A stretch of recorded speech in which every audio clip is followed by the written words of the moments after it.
1599 March 13 Charles John ബെർക്കുമൻസിൻ്റെയും Elizabeth വാർഡൻ്റെയും മകനായി John Berchmans ജനിക്കുകയാണ്. ചരിത്രത്തിൽ വലിയ സംഭവബഹുലമായ കാര്യങ്ങളൊന്നും പറയാനില്ലെങ്കിലും 23 വർഷത്തെ ഹ്രസ്വ ജീവിതത്തെ പ്രിയപ്പെട്ടവരും തിരുസഭയും ഓർമ്മിച്ചെടുക്കുക. സ്വർഗത്തിൽ നിന്ന് ഒരു മാലാഖ ഭൂമിയിലേക്ക് വന്ന് കുറച്ചുനാൾ ഭൂമിയിൽ വസിച്ച് തിരികെ പോയി എന്നാണ്. വിശുദ്ധ ജോൺ ബെർക്കുമൻസ് അൾത്താര ബാലന്മാരുടെ വിശുദ്ധനാണ്. അൾത്താരക്കരികിൽ ദൈവസന്നിധിയിൽ ഇങ്ങനെ പതിയിരുന്ന് കർത്താവിനെ സ്നേഹിച്ച്, അൾത്താരയെ സ്നേഹിച്ച്, പരിശുദ്ധ ബലിയെ സ്നേഹിച്ച്, ജെസ്യൂട്ട് സഭയിൽ വൈദികനായി പരിശുദ്ധ കുർബാന അർപ്പിച്ച് ഒരു ത്യാഗജീവിതം നയിച്ച് യഥാർത്ഥ ക്രിസ്തീയ ജീവിതത്തിൻ്റെ സഹന സഹിഷ്ണുതയും മൂല്യങ്ങളും ലോകത്തെ കാണിച്ച് നമ്മൾക്ക് മാതൃകയായി നിൽക്കുന്ന വിശുദ്ധ ജോൺ ബെർക്കുമൻസ്. അദ്ദേഹത്തെക്കുറിച്ച് ഇങ്ങനെയാണ് പറയുക: അദ്ദേഹത്തിൻ്റെ മുഖം അനാവശ്യമായി ചുളിഞ്ഞിരുന്നില്ല എന്നുള്ളതാണ്. വളരെ ശാന്തപ്രകൃതമായ ഒരു മനുഷ്യൻ. വരകളിലും ചിത്രങ്ങളിലുമൊക്കെ അദ്ദേഹത്തെ നമ്മൾ കാണുക കയ്യിൽ ഒരു നിയമപുസ്തകവും ജപമാലയും പരിശുദ്ധ കുരിശും. അദ്ദേഹത്തിൻ്റെ അവസാന ദിവസത്തിൻ്റെ ഈ ഭൂമിയിൽ നിന്നുള്ള യാത്ര പറച്ചിലിന് തൊട്ടു മുമ്പ് അദ്ദേഹം ചോദിച്ചത് നിയമപുസ്തകവും ജപമാലയും പരിശുദ്ധ കുരിശുമായിരുന്നു. മറ്റൊന്നും കൊണ്ടല്ല, നിയമം അദ്ദേഹത്തിൻ്റെ ജീവിതത്തിൻ്റെ കേന്ദ്രമായിരുന്നു. ദൈവത്തിൻ്റെ നിയമം പാലിക്കുക. അലസത അദ്ദേഹത്തിന് ഏറെ ഭയമുണ്ടായിരുന്ന കാര്യമാണ്. തിരുസഭ നിഷ്കർഷിക്കുന്ന കാര്യങ്ങൾ ഏറെ ശ്രദ്ധാപൂർവം ജീവിതത്തിൽ പകർത്തുക എന്നുള്ളത് അദ്ദേഹത്തിന് ഏറെ പ്രധാനപ്പെട്ടതാണ്. വിശുദ്ധ ജോൺ ബെർക്കുമൻസ് ഇങ്ങനെയാണ് പറയുക: തിരുസഭയുടെ സംവിധാനങ്ങൾക്കിടയിലൂടെ കടന്നു പോകുന്ന ഒരു വ്യക്തി വിശുദ്ധനായില്ല എന്നുള്ളത് അദ്ദേഹത്തിന് വിശ്വസിക്കാൻ കഴിയുന്നില്ല എന്ന്. കാരണം ഒരു സ്വാഭാവിക പരിണാമം എന്നോണം തിരുസഭയിൽ അംഗമാകുന്ന വ്യക്തിയുടെ ജീവിതത്തിൽ വിശുദ്ധിയുടെ വിത്തുകൾ തിരുസഭ പാകുമ്പോൾ അത് മുളച്ചു വരിക തന്നെ വേണമെന്നുള്ളതാണ് അദ്ദേഹത്തിൻ്റെ അഭിപ്രായം. വിശുദ്ധ ജോൺ ബെർക്കുമൻസിൻ്റെ ബാല്യകാലം, അപ്പൻ ഒരു ചെരുപ്പുകുത്തിയായിരുന്നു, അമ്മ ഏറെ സമ്പന്നമായ കുടുംബത്തിലെ ഒരു അംഗമായിരുന്നുവെങ്കിൽ തന്നെയും കുടുംബത്തിൽ സാമ്പത്തിക ഭദ്രത തീരെ കുറവായിരുന്നു. ഈ മകൻ്റെ വളരെ ചെറുപ്രായത്തിൽ തന്നെ അമ്മ രോഗിണിയാവുകയാണ്. ഏകദേശം 8 വർഷത്തോളം അമ്മ കിടപ്പ് രോഗിയായി. അമ്മയെ ശുശ്രൂഷിച്ച മകൻ, അമ്മയെ സാന്ത്വനിപ്പിച്ച മകൻ, അമ്മയ്ക്ക് ശക്തി പകർന്ന മകൻ, എപ്പോഴും അമ്മയെ പരിപാലിക്കാൻ ഈ മകൻ ശ്രദ്ധ വച്ചിരുന്നു. അതുപോലെ ഏറെ ശ്രദ്ധേയമായൊരു കാര്യമാണ്, ദേവാലയത്തിലും വിദ്യാലയത്തിലും ഭവനത്തിലുമായിരുന്നു ഈ വിശുദ്ധൻ്റെ ജീവിതം കേന്ദ്രീകരിച്ചിരുന്നത്. അനാവശ്യമായിട്ടുള്ള യാത്രകളോ സമ്പർക്കങ്ങളോ സമയം ചിലവഴിക്കലുകളോ അദ്ദേഹത്തിൻ്റെ ജീവിതത്തിൽ ഉണ്ടായിരുന്നില്ല. ഏറെ ശ്രദ്ധാപൂർവമായിരുന്നു അദ്ദേഹം ജീവിതത്തെ ക്രമപ്പെടുത്തിയത്. കൊച്ചു പ്രായത്തിൽ തന്നെ സ്കൂൾ വിട്ട് വീട്ടിൽ വന്ന് നേരെ ദേവാലയത്തിലേക്ക് പോയി വൈകുന്നേര സമയത്ത്, ഒരുപക്ഷെ കുട്ടികൾ എല്ലാ കാര്യങ്ങളിൽ നിന്നും കുടുംബത്തെ ഒഴിവ് കിട്ടുന്നൊരു സമയമാണ് സ്കൂളിൽ നിന്ന് വരുന്ന കുട്ടികൾ. എന്നാൽ വിശുദ്ധ ജോൺ ബെർക്കുമൻസ് ദേവാലയത്തിലേക്ക് പോയി 7ഓളം ജപമാലകൾ ചൊല്ലുമായിരുന്നു. കാലത്തെ തന്നെ 2-3 ദിവ്യബലികളിൽ സംബന്ധിക്കുമായിരുന്നു. അതിരാവിലെ സൂര്യോദയത്തിന് മുൻപേ ഉണർന്ന് ദേവാലയത്തിലേക്ക് പോകുന്ന പതിവിൽ വല്യമ്മച്ചി അദ്ദേഹത്തെ വിലക്കിയിരുന്നു എന്നാണ് പറയുക. കാരണം കൃത്യമായ വിശ്രമവും ഈ പ്രകാശമില്ലാത്ത സമയത്തുള്ള ഈ യാത്രയും ഒരുപക്ഷെ അദ്ദേഹത്തിൻ്റെ ആരോഗ്യത്തെ ബാധിക്കും എന്നുള്ള ഒരു പ്രശ്നം കൊണ്ട് ഈ അമ്മ ആകുലപ്പെട്ടിരുന്നു. പഠിക്കാൻ മിടുക്കനായിരുന്നു. സഹപാഠികൾക്കെല്ലാം എങ്ങനെ സഹായം ചെയ്യാനും ഏറെ ആഗ്രഹിച്ച് അദ്ദേഹം ശ്രമിച്ചിരുന്നു. അധ്യാപകരെല്ലാം ജോൺ ബെർക്കുമൻസിനെ കണ്ടു പഠിക്കുക എന്നാണ് സഹപാഠികളോട് പറഞ്ഞിരുന്നത്. അങ്ങനെ അദ്ദേഹത്തിൻ്റെ ജീവിതം ഏറെ മാതൃകാപരമായി ഇങ്ങനെ മുന്നേറുന്ന സമയത്ത് അപ്പനോട് ഒരു അധ്യാപകൻ പറയുകയാണ്, മകനെ നമുക്ക് പട്ടണത്തിലേക്ക് വിടണം, അവനൊരു ഉന്നത വിദ്യാഭ്യാസം നൽകണം. അങ്ങനെ ഒരു വൈദികൻ്റെ കൂടെ നഗരത്തിൽ പോയി പഠിക്കുവാനായുള്ള ഒരു സംവിധാനം. കുടുംബത്തിൻ്റെ സാമ്പത്തിക ഭദ്രത നമ്മൾ പറഞ്ഞതുപോലെ 4 മക്കൾ, രോഗിണിയായ അമ്മ, അമ്മയുടെ ചികിത്സാ ചെലവ്, അപ്പൻ ചെരുപ്പൂത്തിയായിരുന്നു. അതിൽ നിന്ന് കിട്ടുന്ന തുച്ഛമായ വരുമാനം കൊണ്ട് ഈ മകനെ പഠിപ്പിക്കുക എന്നുള്ളത് ഏറെ കഠിനമായ ഒരു കാര്യം തന്നെയായിരുന്നു ഭവനത്തെ സംബന്ധിച്ചിടത്തോളം. അങ്ങനെ ഈ മകൻ്റെ പഠന ചിലവ് ആ അപ്പൻ വഹിക്കുകയാണ്. എന്നാൽ കുറച്ച് വർഷങ്ങൾ മുന്നോട്ട് പോകുമ്പോൾ അപ്പന് മകനോട് പറയേണ്ടതായി വരുന്നു, നീ തിരികെ വരണം. അമ്മയുടെ ചികിത്സാർത്ഥം നമ്മൾ വലിയൊരു പണം ചിലവഴിച്ചു കഴിഞ്ഞു. കുടുംബത്തിൻ്റെ സാമ്പത്തിക സ്ഥിതി ഏറെ പരിതാപത്തിലാണ്. അങ്ങനെ ഈ മകൻ തിരിച്ചു വിളിക്കപ്പെടുകയാണ്. അപ്പൻ്റെ കാൽച്ചുവട്ടിൽ ഒരു പൂച്ചക്കുട്ടിയെപ്പോലെ ഇരുന്ന് ഇവൻ കരയുകയാണ്. അപ്പനോട് പറഞ്ഞു, ഞാൻ വെറും വെള്ളവും അപ്പവും കഴിച്ച് ജീവിച്ചു കൊള്ളാം, എന്നെ പഠിക്കാൻ അനുവദിക്കണം. ഇത് ഏറെ കഷ്ടത്തിൻ്റെ നടുവിലാണെങ്കിലും ഇത്രമാത്രം ഒരു തീഷ്ണത ആ മകൻ്റെ ഉള്ളിലുള്ളത് അപ്പനെ ഏറെ സ്വാധീനിച്ചു ആ തീരുമാനം മാറ്റുന്നതിൽ. അങ്ങനെ ഈ മകൻ്റെ തുടർ പഠനത്തിനായി അപ്പൻ തന്നാലാവുന്ന വിധം ഇവനെ സഹായിച്ച്. ഈ മകൻ്റെ ജീവിതം ഏറെ ലളിത ജീവിതമായിരുന്നു. ജീവിതത്തിൽ പ്രതികൂലതയിൽ, ഒറ്റപ്പെടലിൽ, ബലക്കുറവിലെല്ലാം ഈശോയിൽ മാത്രം ആശ്രയിച്ച് ഒതുങ്ങിക്കഴിഞ്ഞിരുന്ന ഒരു സാധുജന്മം പോലെ ഈ കൊച്ചുമകൻ അൾത്താര ശുശ്രൂഷയായും ദേവാലയത്തിലും ഇങ്ങനെ കഴിഞ്ഞുകൂടുകയാണ്. അപ്പോഴാണ് ഇദ്ദേഹത്തിന് ദൈവവിളിയെക്കുറിച്ചുള്ള സ്വപ്നങ്ങൾ ജീവിതത്തിലുണ്ടാവുക. വീട്ടിലറിയിക്കുന്നു. തീർച്ചയായും വീട്ടിൽ നിന്ന് സമ്മതം ലഭിക്കുകയാണ്.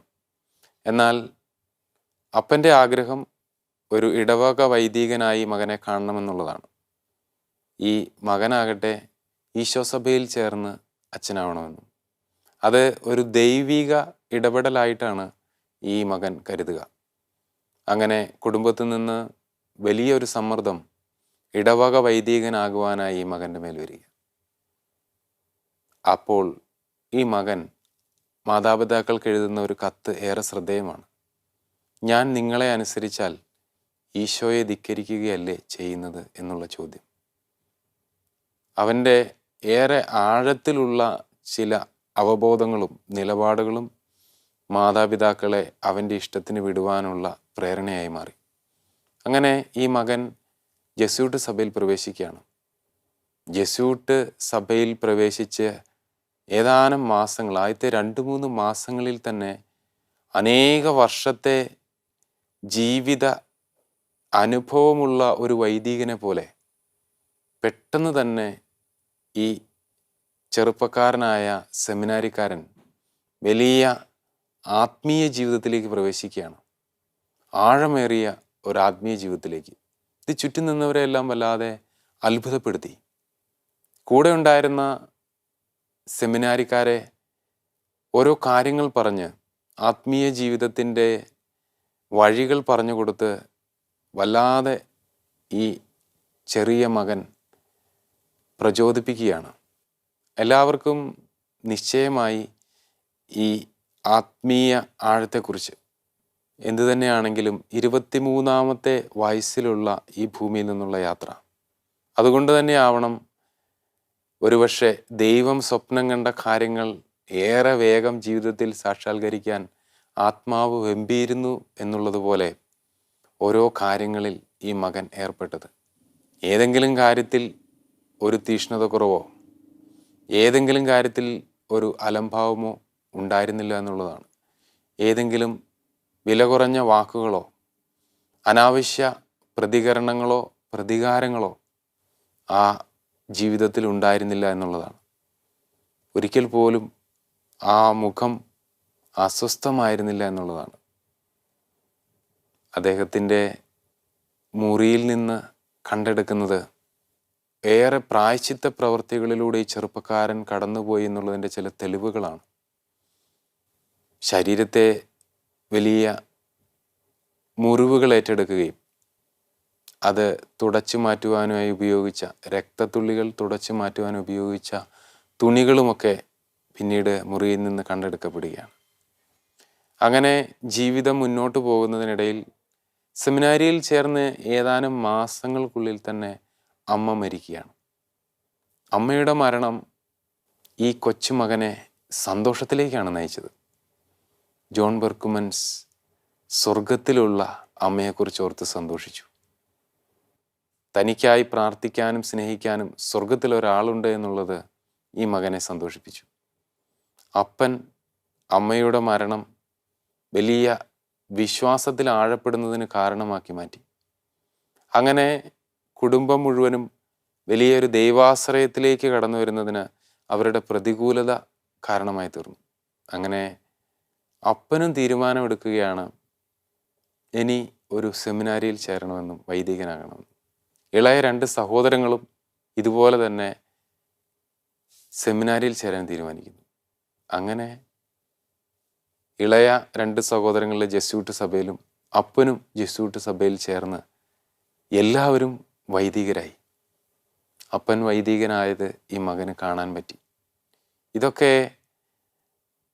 വലിയ സ്വർഗീയ ഇടപെടലായി നമ്മൾ കാണേണ്ടതാണ്. ഒരു കുടുംബത്തിലേക്ക് ദൈവം നൽകിയ ദൈവവിളിയുടെ പെരുപ്പം.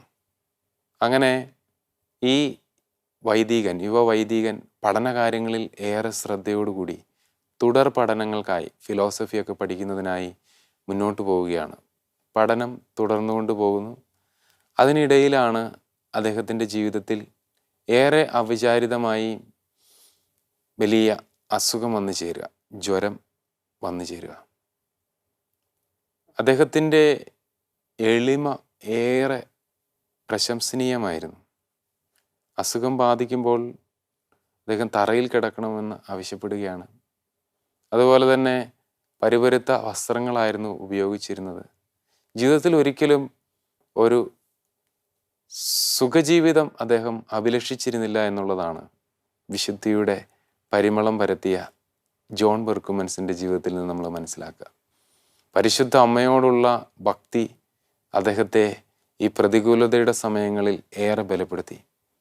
അമ്മയുടെ തിരുസ്വരൂപം വണങ്ങാതെ എങ്ങും പോകുമായിരുന്നില്ല. ദിവസത്തിൽ 7 തവണയോളം ദേവാലയത്തിൽ പോയി ദിവ്യകാരുണ്യ സന്നിധിയിൽ സമയം ചെലവഴിക്കുമായിരുന്നു. പരിശുദ്ധ ബലിയർപ്പണവും പരിശുദ്ധ കുർബാനയോടുള്ള സ്നേഹവും ഏറെ ശ്രദ്ധേയമായിരുന്നു. അങ്ങനെ ഈ വിശുദ്ധൻ്റെ ജീവിതത്തിൻ്റെ അവസാന നാളുകൾ വന്നു ചേരുകയാണ്. ജീവിതത്തിൻ്റെ അവസാന നാളിൽ 23-ാമത്തെ വയസ്സിൽ ഈ ചെറുപ്പക്കാരൻ യാത്രയാവാനായി ഒരുങ്ങുമ്പോൾ അദ്ദേഹത്തിൻ്റെ ജീവിതത്തിൻ്റെ സ്വത്ത് എന്ന് പറയുന്നത് പോലെ അദ്ദേഹം ആവശ്യപ്പെടുകയാണ്, എനിക്ക് നിയമപുസ്തകം വേണം. അങ്ങനെ സഭയിൽ നിന്ന് സഭാധികാരികൾ അദ്ദേഹത്തിന് നിയമപുസ്തകം നൽകുന്നു. അതുപോലെ ജപമാലയും കുരിശും ആവശ്യപ്പെടുന്നു. ഇത് ചേർത്ത് വെച്ചാണ് അദ്ദേഹം ഈ ലോകത്തോട് യാത്ര പറയുക. അതിൻ്റെ അർത്ഥം മറ്റൊന്നുമല്ല, അദ്ദേഹത്തിൻ്റെ ജീവിതത്തിൽ ഏറെ പ്രാധാന്യം നൽകിയ കാര്യങ്ങൾ അദ്ദേഹം ഒരു അടയാളം എന്നോണം ആ വിശുദ്ധിയോട് ചേർത്ത് വയ്ക്കുകയാണ്.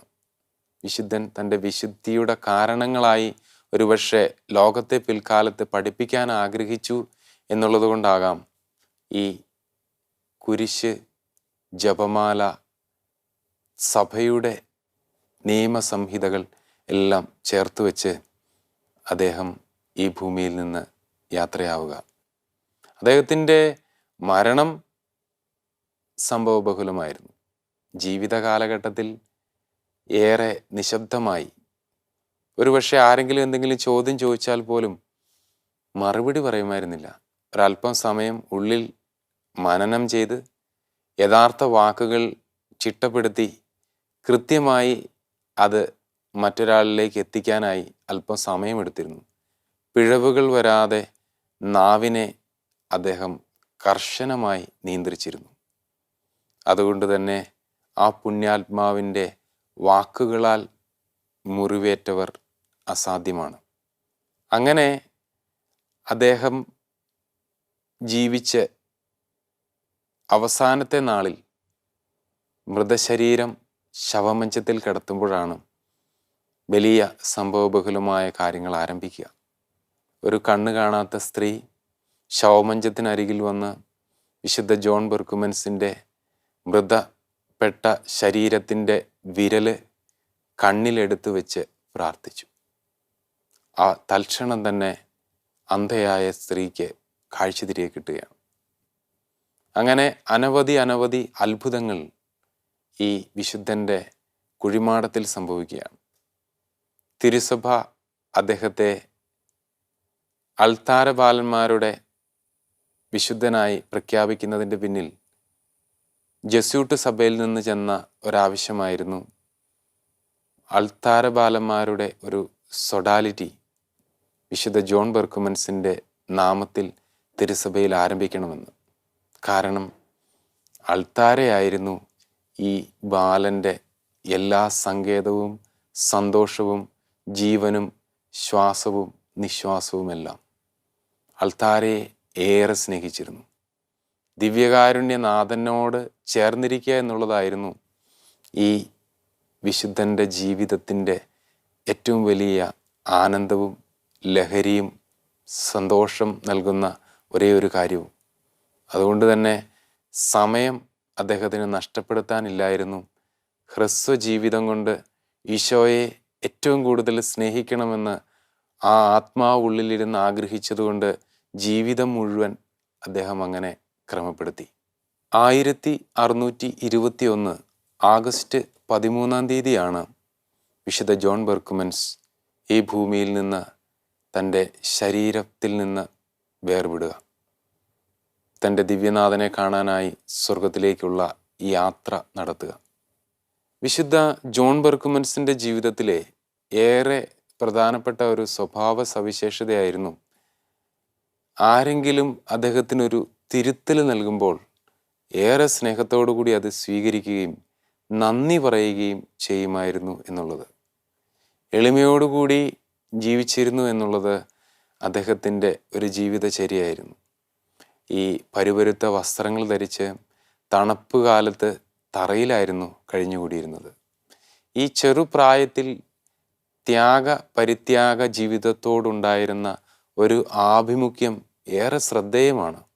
എങ്ങനെയാണ് ഇതുപോലെ ഈശോയെ സ്നേഹിക്കുന്നതിനായി ഇത്ര ചെറുപ്പത്തിലെ ഒരു പ്രചോദനം ഉണ്ടാവുക? അതിന് തീർച്ചയായും കൂടെ ഉണ്ടായിരുന്നവർ കണ്ടെത്തിയ ഉത്തരം ഇങ്ങനെയാണ്: അതൊരു മാലാഖയായിരുന്നു. സ്വർഗത്തിൽ നിന്ന് ഭൂമിയിലേക്ക് കുറച്ചു കാലത്തേക്ക് വേണ്ടി മാത്രം വന്ന ഒരു മാലാഖ. ദിവ്യ പ്രചോദനങ്ങൾ കൊണ്ടും പ്രേരണകൾ കൊണ്ടും ചുറ്റുമുള്ളവർക്ക് ഏറെ ഹൃദ്യമായ ഒരു ജീവിതം കാഴ്ചവെച്ച് അദ്ദേഹം ഈ ഭൂമിയിൽ നിന്ന് യാത്രയാവുകയാണ്. പരിശുദ്ധ അമ്മയുടെ തിരുനാളുകൾ വിശുദ്ധ ജോൺ ബെർക്കുമൻസിന് ഏറെ പ്രധാനപ്പെട്ടതായിരുന്നു. അദ്ദേഹം ചെയ്തിരുന്ന ഒരു പരിത്യാഗ പ്രവൃത്തി ആരും അറിയാതെ എന്ത് ഭക്ഷണം കിട്ടിയാലും അതിൻ്റെ പകുതി ഉപേക്ഷിക്കുക പതിവായിരുന്നു. അതാരുടെയും ശ്രദ്ധയിൽപ്പെടില്ല. ലഭിക്കുന്ന ഭക്ഷണത്തിൻ്റെ പകുതി മാത്രമേ അദ്ദേഹം ഉപയോഗിക്കുമായിരുന്നുള്ളൂ. പകുതി പരിശുദ്ധ അമ്മയുടെ നിയോഗത്തെ പ്രതി ഒരു ത്യാഗമായി എടുക്കുമായിരുന്നു. അതുപോലെ തന്നെ അദ്ദേഹത്തിന് ഏറെ പൈശാചിക പീഡകളിൽ കൂടി കടന്നു പോകേണ്ടി വന്നിരുന്നു. ഏതൊരു വിശുദ്ധരെയും പോലെ ഉള്ളിലുണ്ടായിരുന്ന വലിയ പരിശുദ്ധാത്മാവിൻ്റെ പ്രവർത്തനങ്ങളെ ശിഥിലമാക്കുന്നതിനായി അദ്ദേഹത്തിൻ്റെ മരണത്തിൻ്റെ തൊട്ടു മുൻപ് പോലും പിശാച് വല്ലാതെ പരീക്ഷിക്കുകയും അസ്വസ്ഥപ്പെടുത്തുകയും വേദനിപ്പിക്കുകയും ചെയ്തിരുന്നു എന്നുള്ളതാണ്. നിസ്സാര തെറ്റുകൾക്ക് പോലും അദ്ദേഹം കഠിനമായി പ്രായശ്ചിത്തം ചെയ്തിരുന്നു. പലപ്പോഴും പരിശുദ്ധ കുമ്പസാരത്തിൽ പാപങ്ങൾ ഏറ്റുപറയുമ്പോൾ തന്നെയും വൈദികൻ കൽപ്പിക്കുന്ന ചെറിയ പ്രായശ്ചിത്തം നിറവേറ്റുമ്പോൾ തന്നെയും അദ്ദേഹം വ്യക്തിപരമായി തൻ്റെ കുറവുകളെ പ്രതി വലിയ പ്രായശ്ചിത്തം ചെയ്തിരുന്നു എന്നുള്ളതാണ്. കാരണം ഏറെ വിശുദ്ധ ജോൺ ബെർക്കുമൻസ് ഭയപ്പെട്ടിരുന്നത് അലസതയും സ്നേഹക്കുറവുകളും അതുപോലെ തന്നെ അദ്ദേഹത്തിൻ്റെ ജീവിതത്തെ കൊണ്ട് ദൈവം കണ്ടിരുന്ന സ്വപ്നവും അത് പ്രാവർത്തികമാക്കുന്നതിൽ വന്നു പോയിട്ടുള്ള വീഴ്ചകളും ആ വിശുദ്ധനെ ഏറെ അസ്വസ്ഥപ്പെടുത്തിയിരുന്നു. തീഷ്ണത എന്നൊരൊറ്റ വാക്കുകൊണ്ട് ഈ വിശുദ്ധനെ നമുക്ക് വിശേഷിപ്പിക്കാൻ സാധിക്കും. കാരണം ചെയ്യുന്ന ഏതൊരു പ്രവൃത്തിയും അതിൻ്റെ പരിപൂർണതയിൽ ചെയ്യുക എന്നുള്ളത്. 1888 ജനുവരി 23 ലയോ 13 മാർപ്പാപ്പ വിശുദ്ധരുടെ ഗണത്തിലേക്ക് വിശുദ്ധ ജോൺ ബെർക്കുമൻസിനെ ഉയർത്തുകയാണ്. തിരുസഭയിൽ വണങ്ങുന്ന വിശുദ്ധനായി ജോൺ ബെർക്കുമൻസ് മാറുകയാണ്. അദ്ദേഹത്തിൻ്റെ തിരുനാൾ നവംബർ മാസം 26 തിരുസഭയിൽ ആഘോഷിക്കുക. അലസതയാണ് പലപ്പോഴും നമ്മളിലെ പുണ്യം ചോർത്തിക്കളയുക എന്നുള്ളത്. പ്രത്യേകിച്ച് ചെറുപ്രായത്തിൽ നമ്മുടെ കുഞ്ഞുമക്കൾക്ക് ഈ വിശുദ്ധൻ്റെ മാധ്യസ്ഥം നമുക്ക് യാചിക്കാം. കാരണം ഈ കാലഘട്ടം ഏറെ ശ്രദ്ധ കേന്ദ്രീകരിക്കാൻ പറ്റാതെ ചിന്തയെ ചിതറിക്കുകയും ജീവിതത്തിൻ്റെ ക്രമമില്ലാത്ത അവസ്ഥകൾ ഏറെ വൈകല്യമായി, സ്വഭാവ വൈകല്യമായി നമ്മളുടെ മക്കളെ രൂപപ്പെടുകയും ചെയ്യുന്ന ഈ കാലഘട്ടത്തിൽ നമുക്ക് പ്രാർത്ഥിക്കാം, വിശുദ്ധ ജോൺ ബെർക്കുമൻസെ ഞങ്ങളുടെ കുട്ടികളെ പ്രത്യേകിച്ച് അൾത്താരയിലേക്ക് അടുപ്പിക്കണമേ, പരിശുദ്ധ അമ്മയിലേക്ക് അടുപ്പിക്കണമേ. സഹന ജീവിതത്തോട് സഹന സഹിഷ്ണുതയുള്ള ഒരു തലമുറ ജീവിതത്തിൽ എന്തെങ്കിലും പ്രതികൂലത വരുമ്പോൾ തകർന്നടിഞ്ഞു വീഴാതെ ദൈവാശ്രയ ബോധത്തോടു കൂടി ജീവിക്കുന്ന ഒരു പുതിയ തലമുറയ്ക്കായി വിശുദ്ധ ജോൺ ബെർക്കുമൻസെ ഞങ്ങളുടെ കുഞ്ഞുങ്ങൾക്ക് വേണ്ടി മാധ്യസ്ഥം അപേക്ഷിക്കണമേ. ആമേൻ.